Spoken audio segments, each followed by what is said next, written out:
Hello à toutes, j'espère que vous allez bien. Aujourd'hui, on se retrouve pour une nouvelle vidéo. Je vous propose 10 petites idées, 10 conseils pour avoir une maison qui sent toujours bon. J'espère que cette vidéo vous plaira. C'est parti. Numéro 1, n'hésitez pas à aérer le plus possible votre maison. C'est la priorité. Toujours aérer un maximum. Je sais qu'en hiver, c'est un petit peu plus compliqué. Vous pouvez penser à aérer votre appartement ne serait-ce que 3 minutes en hiver juste avant de partir.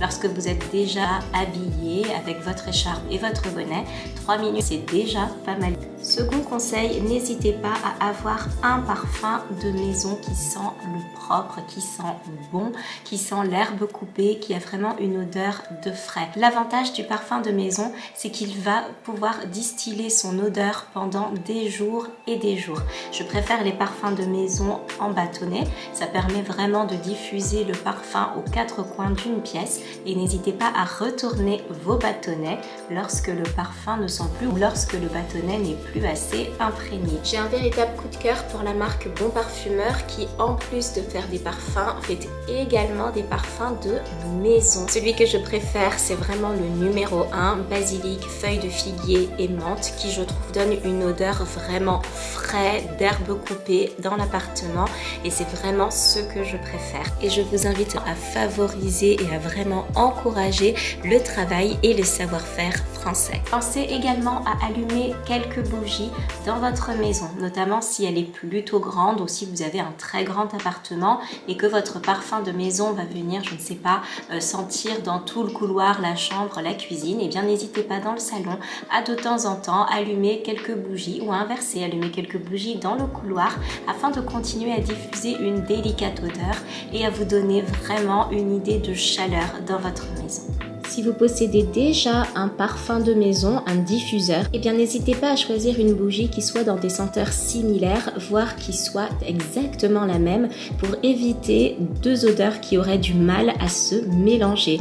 Ou alors choisissez des parfums de la même famille. Pensez à laver régulièrement le linge de maison, que ce soit les housses de canapé, que ce soit les draps, les coussins, etc. N'hésitez surtout pas à avoir 2 ou 3 jeux de draps afin de changer régulièrement. Il n'y a rien de meilleur qu'un lit qui sent bon le propre. N'hésitez pas à choisir une lessive qui sent également très bon, une lessive dont vous aimez réellement l'odeur afin qu'elle continue à se diffuser lorsque vous étendez votre linge. Lorsque le linge est étendu, on le sent tout de suite lorsque l'on rentre dans l'appartement, ça sent extrêmement bon. Si cela est impossible ou que vous ne pouvez le faire que très rarement, s'il s'agit par exemple des rideaux, n'hésitez pas à les désodoriser et à les désinfecter. Il existe beaucoup de marques qui proposent des désodorisants de textile. On n'hésite pas à aérer la cuisine très régulièrement. C'est vraiment la pièce dans laquelle nous n'avons, nous, jamais de chauffage. Même si vous avez une hotte, n'hésitez pas à ouvrir un maximum les fenêtres dans la cuisine et à fermer la porte de votre cuisine. N'hésitez pas à sortir régulièrement vos poubelles. Nous, ce que l'on fait, c'est qu'on les met devant la porte, comme ça, le premier qui descendra la poubelle.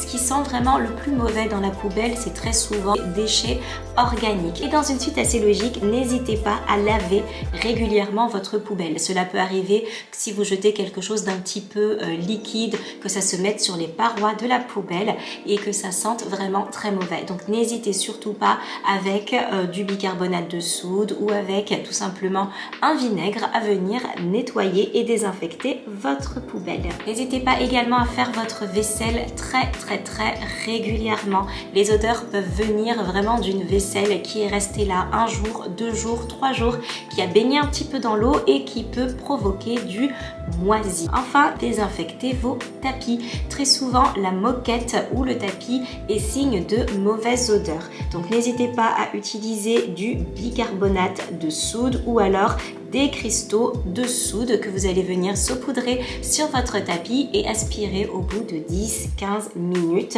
Ou alors si vous souhaitez désinfecter votre tapis, on continue à utiliser un verre de cristaux de soude que l'on va venir mélanger à 1 litre d'eau et on va pouvoir comme ça avec une brosse venir frotter son tapis pour le laver et le désinfecter. Et bien voilà, cette vidéo est désormais terminée. J'espère qu'elle vous a plu et que vous avez passé un très bon moment en ma compagnie. S'il vous reste un petit peu de temps, n'hésitez pas à regarder l'une de mes dernières vidéos ou à vous abonner en cliquant sur ma petite tête. Je vous embrasse très fort et je vous dis à très bientôt.